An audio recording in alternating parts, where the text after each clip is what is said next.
Okey, Assalamualaikum warahmatullahi wabarakatuh. Kaifa halukum? Okey, Ustazah harap kamu semua sihat insya-Allah. Okey, untuk hari ini kita akan belajar bahasa Arab tajuk ad-dhamair. Okey, apa itu ad-dhamair?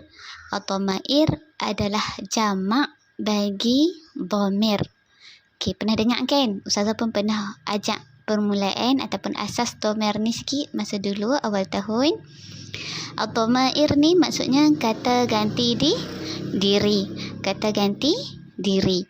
Okey, kata ganti diri ni macam mana? Okey, kalau dalam bahasa Melayu kita sebut sebagai saya, awak, kamu, mereka. Okey, itu adalah kata ganti diri. Okey, kita tengok pula pembahagian ataupun bahagian-bahagian dhamir. Okey, dhamir terbahagi kepada 3. Yang pertama disebut sebagai al-ghaib. Al-ghaib maksudnya kata ganti diri yang ketiga. Kata ganti diri yang ketiga. Okey, kalau dalam bahasa Melayu, kata ganti diri yang ketiga ni apa dia? Kata ganti diri yang ketiga merujuk kepada dia, mereka. Okey, kalau dalam bahasa Arab ni lebih mudah saya nak bagi kamu faham. Kita bercakap tentang seseorang yang tak ada depan mata kita. Al-ghaib ni maksudnya orang tu tak ada pun depan mata kita. Kita cerita tentang dia. Bila nak cerita tentang seseorang yang tak ada depan mata kita, kita sebut sebagai dia. Dalam bahasa Arab, dia dikenali sebagai al-ghaib. Dia duduk dalam bahagian al-ghaib. Kata ganti diri yang ketiga. Okey, yang kedua, bahagian dhamir yang kedua adalah al-mukhatab. Apa itu al-mukhatab? Al-mukhatab adalah kata ganti diri yang kedua.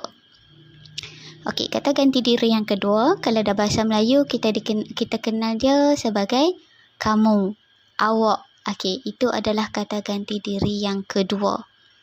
Kita panggil al-mukhatab, ataupun bahasa yang lebih mudah untuk kamu faham, kita bercakap dengan seseorang yang ada di depan kita.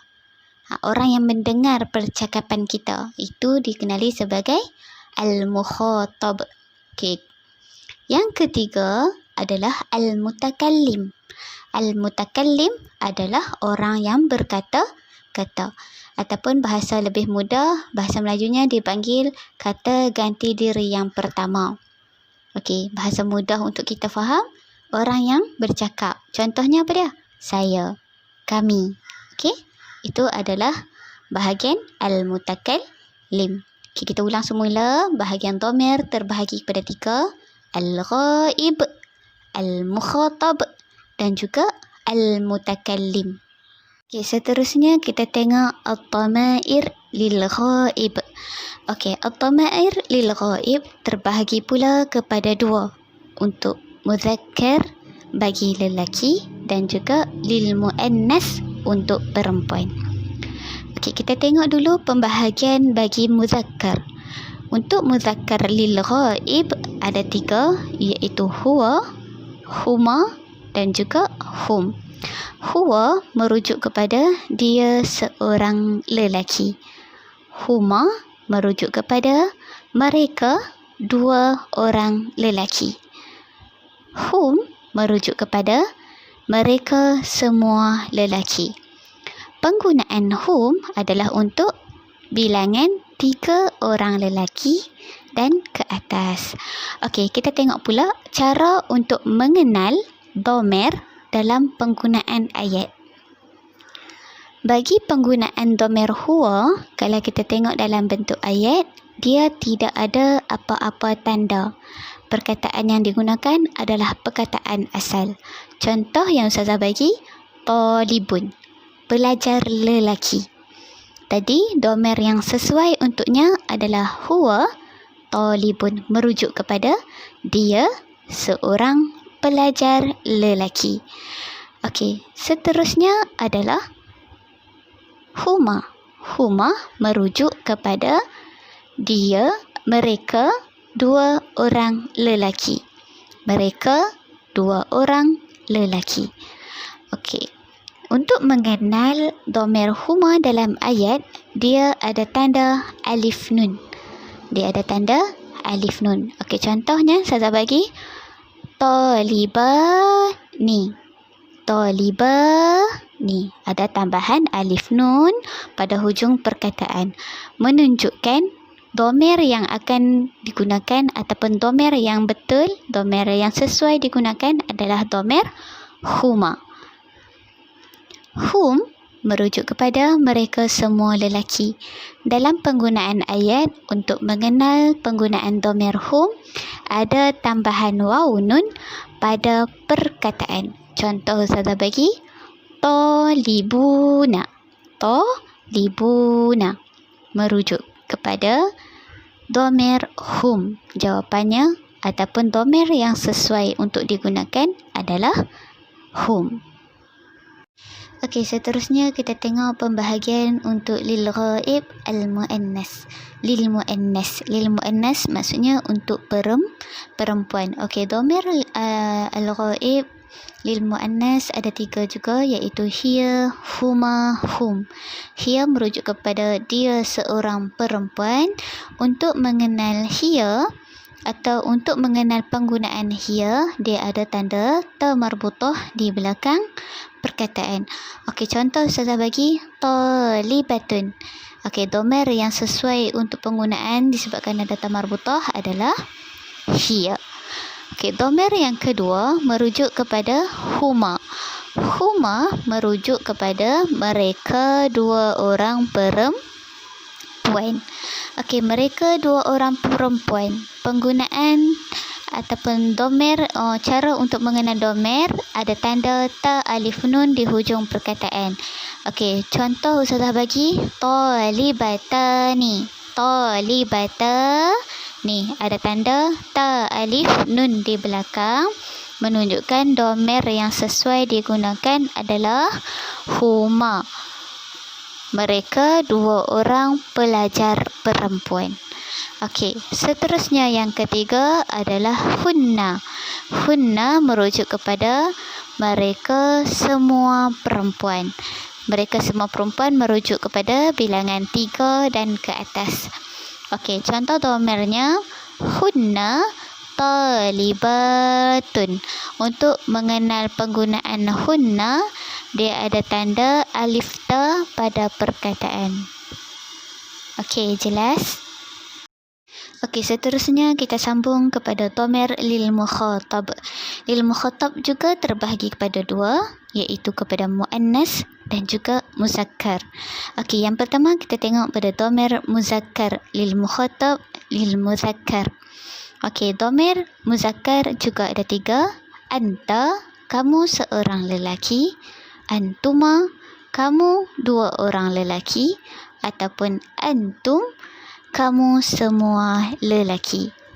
Okey, cara untuk mengenal anta juga, dia tidak ada apa-apa tanda pada perkataan. Contoh Ustazah bagi anta tabibun. Kamu seorang doktor lelaki. Okey, dia tiada ada tanda apa-apa pada perkataan. Okey, yang kedua, domer yang kedua adalah domer antuma. Antuma bermaksud kamu 2 orang lelaki. Untuk mengenal penggunaan domer antuma, ada tanda alif nun pada perkataan. Contoh saya bagi antuma tabibani.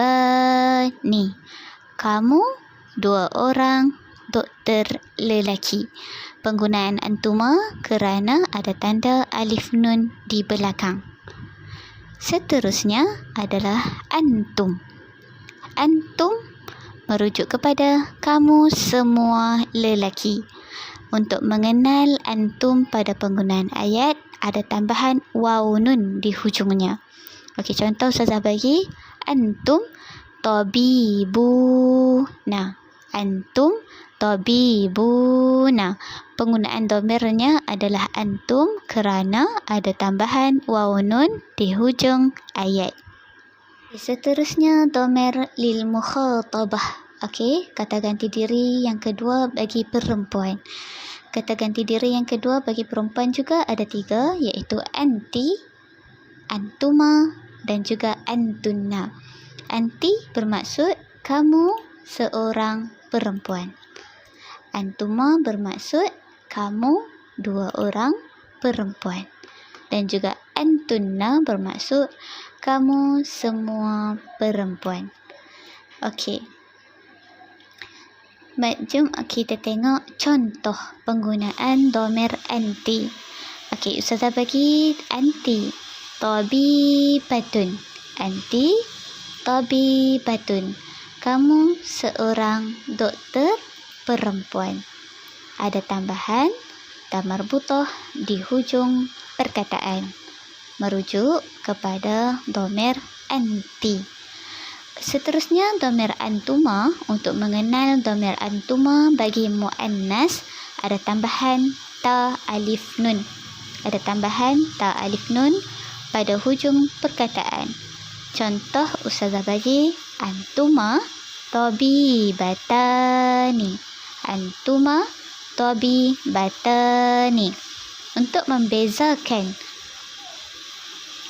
dhamir antuma lelaki dan juga perempuan, kalau jika penggunaan untuk perempuan dia ada tambahan ta alif nun di hujung perkataan. Dan yang terakhir dhamir mukhatab lil muannas adalah antunna. Antunna merujuk kepada kamu semua perempuan. Contoh Ustazah bagi antunna tabibatun. Antunna tabibatun. Ada tambahan alif ta di hujung ayat. Okey, dan yang terakhir adalah dhamir lil mutakallim ataupun kita sebut sebagai kata ganti diri yang pertama, ataupun bahasa yang lebih mudah untuk kita faham adalah kata ganti diri bagi orang yang berkata, iaitu saya dan juga kami. Saya penggunaan bagi seorang dan kami penggunaan untuk ramai, iaitu nahnu. Okey, contoh bagi ana boleh didatang dalam bentuk muzakkar ataupun muannas. Boleh digunakan untuk dhamir yang muzakkar bagi lelaki dan juga bagi perempuan. Contoh dhamir muzakkar, ana tabibun. Saya seorang doktor lelaki. Ataupun perempuan, ana tabibatun. Saya seorang doktor perempuan. Okey, seterusnya penggunaan nahnu boleh juga digunakan bagi muzakkar lelaki dan juga boleh digunakan bagi muannas. Nahnu tabibuna. Kami doktor lelaki. Nahnu tabibatun. Kami doktor perempuan. Okey, jelas untuk pembelajaran hari ini iaitu tajuk dhamir. Boleh semak semula, jika kurang faham boleh tanya Ustazah. Sebarang penjelasan ataupun sebarang pertanyaan boleh tanya Ustazah semula. Terima kasih.